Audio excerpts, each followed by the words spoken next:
un saludo a todos los seguidores del canal de YouTube y toda la gente que nos pueda ver en Instagram. Estoy aquí en la tercera charla junto con otro profesional de la salud mental y del bienestar. En este caso es el psiquiatra Jordi Risco, que es de Figueres, en el norte de Cataluña. Y hoy os vamos a hablar sobre la medicación que se utiliza más en psiquiatría, ¿no? Entonces, me gustaría empezar presentándoos a Jordi, que ahora nos va a hablar un poco sobre él. Buenas, Julio, ¿qué tal? Muchas gracias. Pues sí, yo me llamo Jordi, soy psiquiatra, trabajo físicamente aquí en Figueras, como bien has dicho, y también hago terapia online pues, a todas las personas hispanoparlantes que puedan contactar conmigo pues, a través de la web o a través de redes. Y la verdad que yo, nada, muy contento de estar aquí contigo, de poder charlar un rato y resolver dudas que puedan haber en relación a la medicación. Pues entonces, si te parece, podemos empezar ya. La primera pregunta que te quería plantear es, ¿qué tipo de medicamentos son los más utilizados, los más recetados en el campo de la psiquiatría? Pues los fármacos más recetados en psiquiatría normalmente son los antidepresivos y los ansiolíticos, ¿no? Más que nada porque son también los trastornos más prevalentes, ¿no? Lo que más nos encontramos en la práctica habitual es ansiedad, depresión, trastornos adaptativos, ¿no? Como bien sabes. Y para estos trastornos normalmente los fármacos más utilizados son los antidepresivos y los ansiolíticos. Eh, Obviamente hay otros fármacos que también se pueden utilizar, pero digamos que estos serían los que más habitualmente se pueden encontrar en una pauta de una persona con problemas de ansiedad o de depresión. ¿Vale? Para la gente que no sepa, ¿qué es un trastorno adaptativo?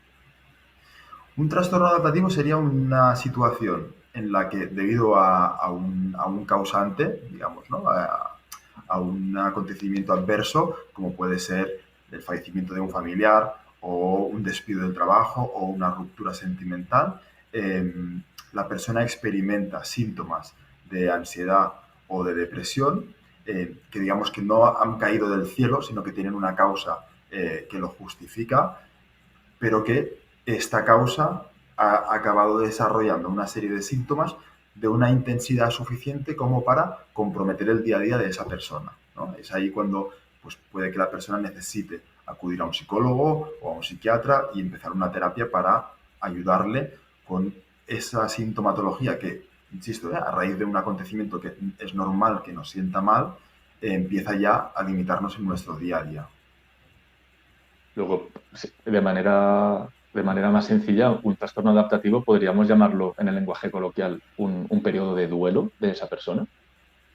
Sí, sí, sí. En el caso del fallecimiento de un familiar o de una ruptura sentimental sería un duelo, ¿no? Pero también hay otras situaciones en las que quizás no existe una pérdida que también pueden desarrollar un trastorno adaptativo, ¿no? Por ejemplo, pues una situación de estrés, ¿no? Por ejemplo, una persona que le han extendido en el trabajo. Esto no es un duelo, incluso es un beneficio para la persona, ¿no? Pero esta nueva posición a nivel laboral puede acarrear una serie de cambios en su día a día que le generen unas alteraciones de suficiente intensidad como para comprometer su día a día. En este caso también hablaríamos de trastorno adaptativo sin que haya un duelo o un sentimiento de pérdida asociado. ¿Vale? Fenomenal. Es el ejemplo O que se me sea ha que no, ocurrido ahora, ¿eh? No, no lo tenía no, está preparado, bien, está pero bien. Puedo entender, ¿no? Cuando la gente tiene un ascenso o cambia de empresa, también es un factor estresante, que claro, no, o por ejemplo, no hay ninguna pérdida de por medio. totalmente. O, por ejemplo, una situación súper habitual es un trastorno adaptativo a raíz de una mudanza, ¿no? Te cambias de Sí. piso, te cambias de casa, es genial, estás contento o no, pero en cualquier caso es un cambio de suficiente intensidad como para poder desarrollar algún tipo de síntoma. Pues, ¿tienes tú alguna duda? Eh, sí, bueno, yo como cuando me invitaste, ¿no? Para poder hablar de tratamientos farmacológicos en problemas emocionales, ¿no? Que te puedes encontrar también en tu consulta a nivel de psicología. Yo tenía mucha curiosidad por poder preguntarte con qué creencias te llegan los pacientes a la consulta en relación a los psicofármacos, ¿no? Y que me imagino que tú, pues, como psicólogo ya tienes una experiencia y puedes tratar de ayudarles, orientarles, ¿no? Pero me gustaría saber qué es lo que te preguntan a ti como psicólogo. A ver, yo creo que la creencia más generalizada, y te diría del 100% de los pacientes que nunca han tomado ningún psicofármaco, ningún medicamento para, por ejemplo, la ansiedad o la depresión, es que no quieren tomar medicación. Es decir, yo diría, según mi práctica clínica, que mi experiencia laboral, que ningún paciente está contento cuando le dices, pues tal vez un ansiolítico o una pastillita te ayudaría a controlar más los pensamientos, estos pensamientos obsesivos que estás teniendo. La gente, en cambio, que ya ha tomado medicación anteriormente es menos reacia, muestra menos resistencia, pero desde luego la creencia generalizada en los pacientes de psicología es que no quieren tomar medicación. Sin duda es lo más extendido. Entonces, eres tú como psicólogo el que tiene que saber en qué casos, quizás extremos, entre comillas, tal vez esa toma de medicamentos le pudiera venir bien. Pero desde luego es un rechazo total a tener que tomar medicación cuando la tristeza es demasiado elevada, cuando la preocupación o el estrés es demasiado elevado. Claro. Es Bueno, curioso, ¿no? Porque a nosotros, por ejemplo, nos sí, pasa que evidentemente hay un sesgo, ¿no? En función de si el paciente entra por la vía psicología o entra directamente por la vía psiquiatría, ¿no? Porque yo, por ejemplo, me encuentro con pacientes que tienes razón en que la mayoría son como tú los describes, ¿eh? Que tienden a tener miedo a la medicación. Pero también hay un pool de pacientes que quizás vemos en psiquiatría y no veis en psicología que quieren medicación y no quieren terapia, ¿no? Es decir, quiero un tratamiento, pero no quiero ahondar mucho más allá, ¿no? Y esta realidad también existe, que quizás vosotros no os la encontráis tanto, pero en la psiquiatría sí que vemos personas que les ocurre esto, ¿no? Que quieren un tratamiento como si se tratara pues, de una hipertensión o de una diabetes, ¿no? Dame la pastilla y ya está. ¿tú crees que así es efectivo realmente para que la persona se sienta mejor? Es decir, que Hombre, toma no la es, pastillita y no ahondes. claro, no, lo ideal sin duda no es esto. Sí que es cierto que en casos muy puntuales, muy determinados, la medicación por sí sola puede ayudar, pero obviamente lo recomendable siempre es que esta medicación vaya de la mano de una psicoterapia, ¿no? Es lo que tiene más grado de evidencia en cuanto a que puede mejorar la sintomatología que el paciente presenta, ¿no? El fármaco solo, ¿Y bueno, por pues qué acaba piensas siendo un que... parche. Perdona, que es que hay un poco de retardo, No te preocupes. quería hacer el comentario. ¿Por qué piensas que algunos pacientes de psiquiatría simplemente se quieren tomar una pastillita para sentirse mejor y no quieren hacer el esfuerzo de, a ver, a un nivel pues quizás más profundo, más personal, más emocional, no quieren trabajárselo? ¿Eso crees que es porque vivimos en una sociedad de todo lo quiero y lo quiero ya? Pues probablemente hay una parte de esto. Hay muchas realidades distintas, yo creo, en cuanto a personas que optan por la vía, digamos, biológica, ¿no? El tratamiento más biológico sin entrar en la parte psicológica. Hay varias razones. Quizás yo la que pienso que es más habitual, o me da esa impresión a mí, ¿eh? No he hecho un estudio al respecto, pero es que hay personas que han sufrido situaciones suficientemente traumáticas como para, de alguna manera, querer evitar hablar de ellas, ¿no? Entonces, optan por buscar una solución a su malestar que no pase por el ahondamiento en estos recuerdos de la experiencia traumática del tipo que sea. En estos casos yo pienso que obviamente es muy necesaria la psicoterapia, como tú bien sabrás, pero también pienso que una buena puerta de entrada puede ser aceptar, validar, ¿no? Su demanda de no quiero ahondar mucho en lo que me pasa, ceñirnos a tratar a nivel sintomático los síntomas que ha presentado y a partir de ahí poder establecer un vínculo terapéutico que nos permita poquito a poco ir trabajando desde una vertiente más psicoterapéutica sobre lo que ha ocurrido o lo que ocurre a esa persona. Te pongo un ejemplo real. Una mujer de 35 o 40 años, más o menos, con una hija con un problema del espectro autista. que trabaja de lunes a viernes en un trabajo, sábados y domingos en otro trabajo y no tiene apoyo económico de su pareja. Y te viene a consulta porque tiene depresión. Entonces, si la solución es toma un antidepresivo, pero no cambias las condiciones de tu vida, eso realmente va a tener un resultado beneficioso a esta persona.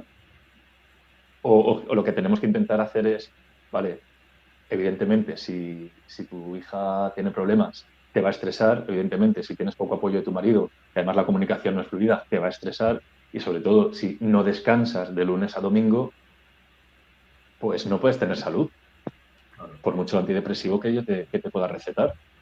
No, no, obviamente, ¿no? Hay situaciones en las que el fármaco al final es un grano de arena, ¿no? En la montaña de cosas que ocurren a la persona y obviamente si no se tiene una mirada un poco más global y más psicosocial de cuál es el contexto de la persona, tratar de resolverlo con un fármaco, pues evidentemente se queda muy corto a nivel de mejoría clínica, ¿no? Muy bien. Igual también pienso que Jordi, puede otra duda. ocurrir, Sí. perdona, digo, igual también pienso que puede ocurrir si en este caso que tú planteas, ¿no? Nos ciñésemos a una intervención psicoterapéutica muy concreta de decir, pues, me lo invento, ¿eh? Trata de meditar por las mañanas, 10 minutos, ¿no? Porque realmente es una práctica absolutamente irrisoria en el contexto de todo lo que le ocurre a esta persona, ¿no? Es decir, tenemos que ir mucho más allá, ¿no? Pues como tú dices, a no solo buscar un tratamiento, sino también modificar la estructura de su día a día para que sea algo más compatible con una situación de bienestar.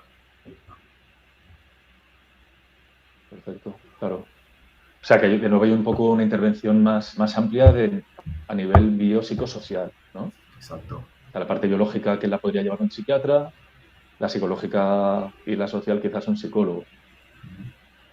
Jordi, otra duda. Imagínate que te viene una paciente nueva con un problema de ansiedad generalizada, ansiedad elevada, no sabe, ansiedad social también. Entonces, tú puedes elegir entre diferentes fármacos, nombres comerciales conocidos para ansiedad, pues un Valium, un Tranquimacin. Entonces, ¿cómo elige el psiquiatra si el paciente debe tomar un medicamento tipo 1 o un medicamento tipo 2? Uh-huh. Claro, a ver, esto es difícil dar una respuesta general, es decir, no tenemos un protocolo de decir, empezamos por el Valium y luego pasamos al Tranquimacin, etcétera. No, en líneas generales, ante un problema de ansiedad, y esto es algo que la gente normalmente tiene mal entendido, el tratamiento de primera línea, el primer tratamiento con el que pensamos desde la psiquiatría, no es con un ansiolítico, es decir, ni Valium, ni Tranquimacin, ni Ribotril, ni Lorazepam, ni ninguno de estos fármacos serían los tratamientos de elección para una ansiedad, y menos si es una ansiedad grave. El tratamiento de elección pasaría por un antidepresivo. Aunque estemos hablando de ansiedad, el tratamiento, digamos, que sabemos más efectivo a medio largo plazo es un tratamiento con un antidepresivo. De entrada, pues pensaríamos más en un antidepresivo como la sertralina, la fluoxetina, el escitalopram, ¿no? Que son fármacos de primera línea que ayudan a mejorar la ansiedad a medio largo plazo. Sí que es cierto que a corto plazo a veces son fármacos que tardan un poco en hacer efecto y durante las primeras semanas de tratamiento podemos añadir, aquí sí, un ansiolítico como los que tú planteabas, pero serán tratamientos meramente puntuales durante las primeras fases de tratamiento para rebajar la ansiedad y darle un poquito de tiempo al antidepresivo a que haga su efecto para ayudar a mejorar esa ansiedad más de raíz que presenta la persona. Pero es algo que mucha gente tiene mal entendido y de hecho en la práctica, digamos, de medicina primaria, ¿no? Desde medicina de familia, en los CAPS, muchas veces nos encontramos que se tiende más a usar ansiolíticos que antidepresivos para tratar la ansiedad y esto acaba generando muchísimos problemas. Porque tú, por ejemplo, como Porque, psicólogo, disculpa, digo, tú como psicólogo en tu formación, digamos, a nivel universitario, cuando hacéis la carrera, ¿os explican algo sobre psicofarmacología o es algo que luego os encontráis vosotros en la práctica diaria y a partir de ahí tenéis que ir informándoos? A ver, la pregunta más, o sea, la respuesta más intuitiva sería lo segundo, porque realmente en la carrera y en el máster de Psicología General Sanitaria, de tema farmacología no tocamos nada. En el máster no hay ninguna asignatura específica de psicofarmacología. Y en la carrera, por ejemplo, yo en la Universidad de Valencia la estudié en cuarto, en el último año. Normalmente no, de manera general, por ejemplo, cuando estudiamos psicopatología, tampoco nos dicen para la depresión se utilizan estos fármacos. Realmente en el grado actual, o sea, en la carrera, en el grado de psicología, hay una asignatura de 4 créditos y medio, que es ahí donde te explican, pues, para un estrés postraumático se utilizan estos, para una esquizofrenia se utilizan estos, pero de manera muy, muy, muy superficial. De hecho, yo, por ejemplo, sí que he hecho en falta una formación en psiquiatría general, que en la carrera de psicología, en el grado y en el máster, hay una parte biológica, sí que tenemos varias asignaturas de biología, pero lo he hecho mucho en falta. Yo creo que nos podría ser bastante útil. Claro. También personalmente, la biología siempre me ha gustado mucho. También me he comprado algún libro de psiquiatría, por eso lo he hecho en falta. Luego, también es verdad que no, en el grado de psicología no llegamos a profundizar apenas en la parte biológica de la psique, de la mente. Eh, por ejemplo, a nivel anatómico, solamente los estudiamos. Son información que te dan mucho a pinceladas, ¿no? Eh, por ejemplo, el sistema nervioso central. No lo ves aplicado. O sea, no ves la parte real que luego en tu trabajo vas a poder utilizar. Por ejemplo, es cierto que a nivel práctico, ¿no? En el trabajo, en la consulta, yo nunca hablo de nada técnico, por ejemplo, qué parte del hipocampo es la más relacionada con la memoria a corto plazo. Eso realmente a un paciente nunca le va a interesar. Pero bueno, respondiendo un poco directamente a tu pregunta, yo creo que la parte de psicofarmacología está muy acotada en la formación del psicólogo. Vale. Quiz-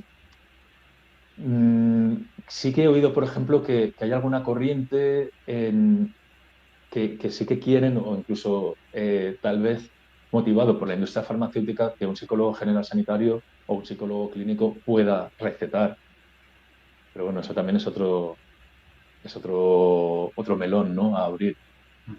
No, no, curioso, ¿no? También porque, claro, al final, pues lo que tú dices, tratáis con personas con problemas de salud mental, igual que los psiquiatras, y pienso que es súper importante, ¿no? Que vosotros también podáis saber qué uso se hace de la medicación desde la psiquiatría y qué efecto tiene, ¿no? También en las personas, porque al final igual hay determinados tratamientos que pueden interferir en la psicoterapia que vosotros estáis realizando. Yo no sé, por ejemplo, a ti, en tu práctica clínica habitual, ¿te encuentras con situaciones donde ves que la medicación sería necesaria para poder trabajar a nivel psicoterapéutica o al revés, que la medicación está perjudicando de alguna forma la capacidad cognitiva de la persona y que te dificulta la psicoterapia? A ver, yo normalmente no trabajo con trastorno mental grave. Es decir, yo no trabajo con personas con esquizofrenia. Solamente he visto a una persona recientemente con trastorno con déficit de atención.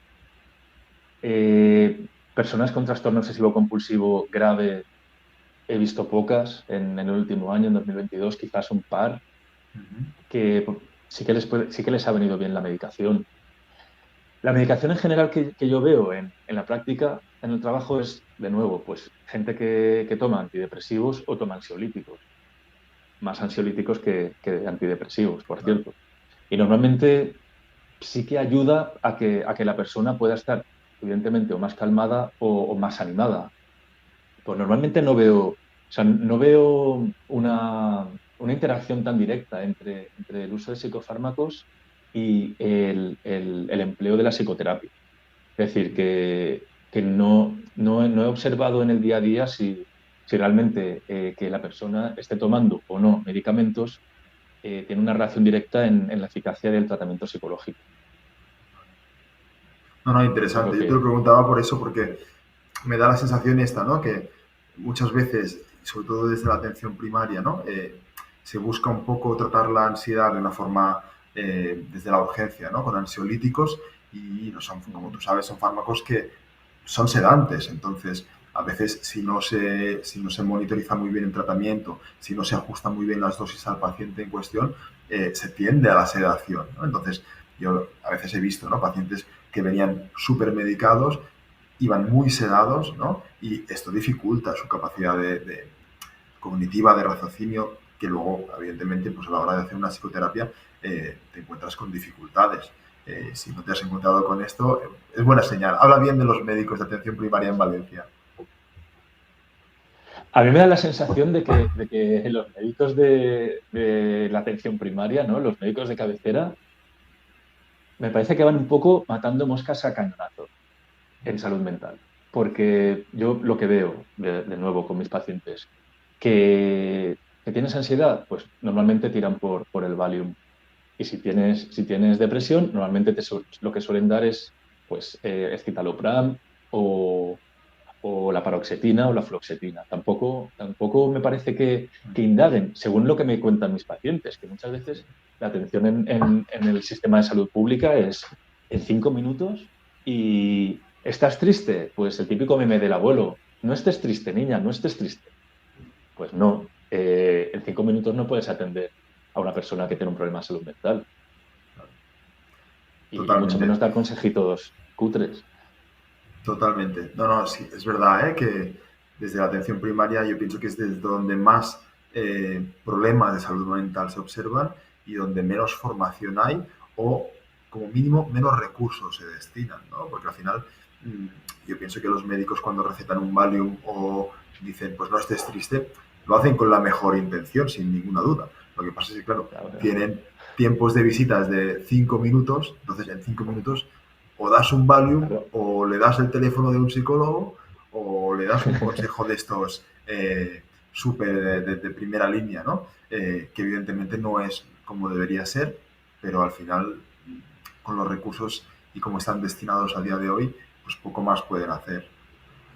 Lo que pasa es que cuando yo, por ejemplo, recuerdo un paciente que bastante tiempo y me habló de su psiquiatra de la seguridad social, que le dio apenas 10 minutos.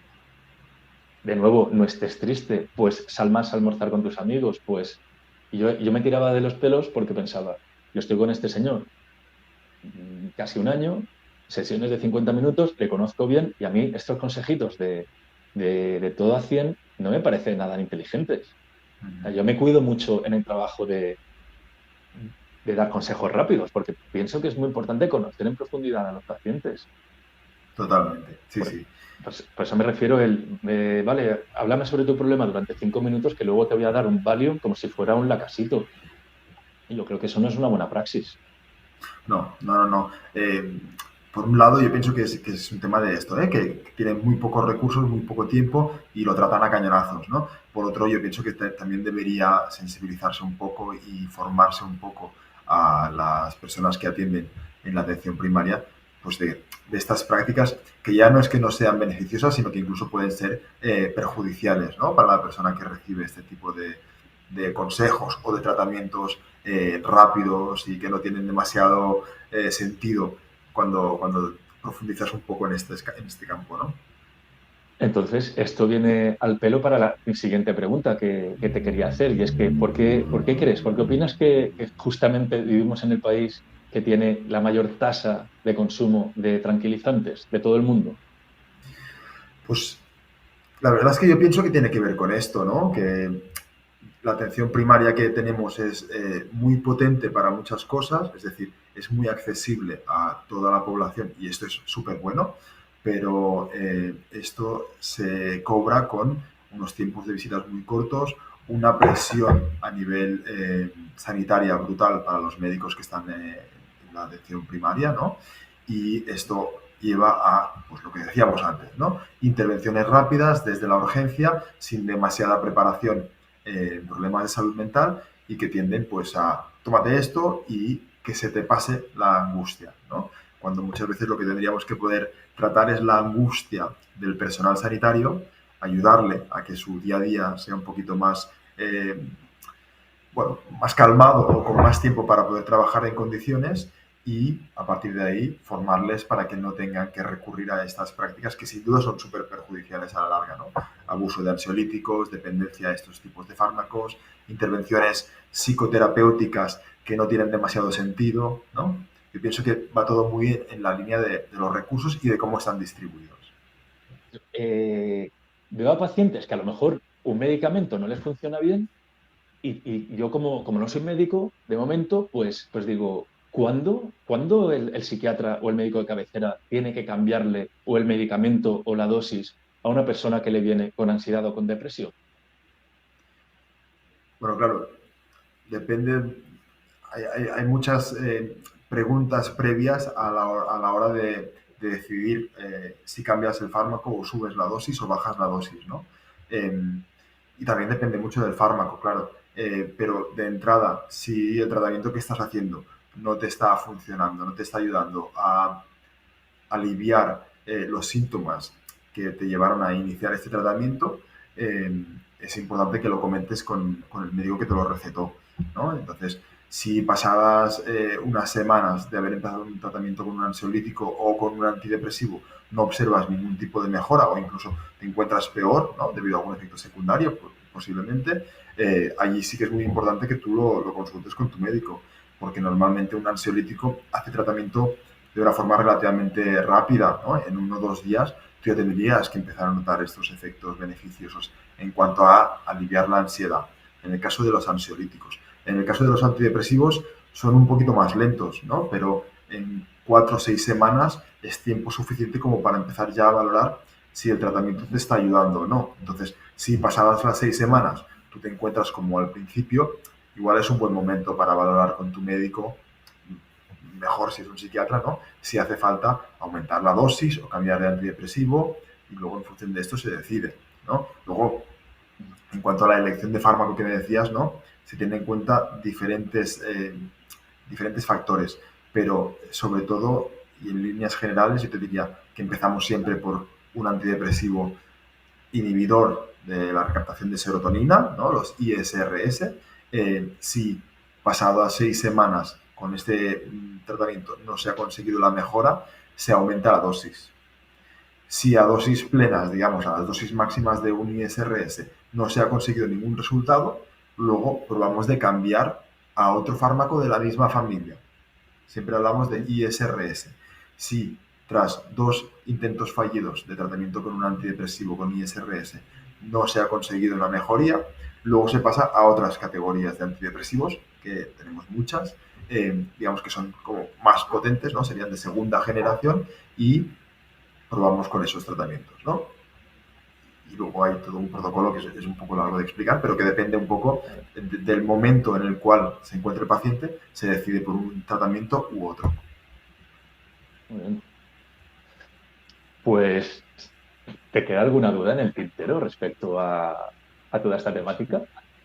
Eh, bueno, más que duda, yo pienso que poder compartir, ¿no? Con un psicólogo clínico las visiones que se tienen, ¿no? Desde el campo de la psicología, desde el campo de la psiquiatría, en relación a la medicación, la posible sobremedicación y cómo los pacientes viven este tipo de tratamientos, yo pienso que es súper beneficioso, ¿no? Y nos ayuda un poco a tener una visión un poquito más global de en qué realidades se encuentran nuestros pacientes en su día a día. O sea que yo agradecerte que me hayas invitado a esta charla porque la verdad que pienso que es muy, muy interesante y sobre todo para los pacientes que puedan verla.